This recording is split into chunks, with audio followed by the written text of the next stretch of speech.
落樓5分鐘就可以去到山姆，係咪冇呃你呢？首期咧做3萬就可以輕鬆上車啦。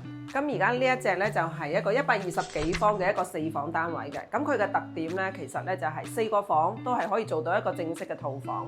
咁佢就屬於呢一種係一個多功能嘅經濟型嘅一個單位啦。咁呢一隻客廳咧，佢嘅大細就啱啱好嘅。咁佢嘅開間咧有成嘅3.8米闊，咁再配埋咧我哋有個7米闊嘅露台。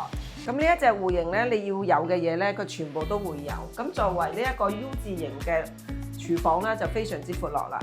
咁呢一邊咧就係我哋第一間嘅套房啦。咁可以睇到咧，佢連通咗我哋嘅露台咧，依然可以做到一個拓展同埋改建嘅。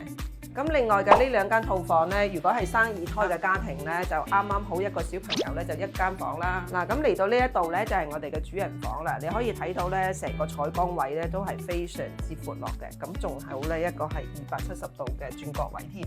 如果再想要啲詳細嘅資料，可以點入去 Wing 姐嘅主頁，咁就可以揾到 Wing 姐啦。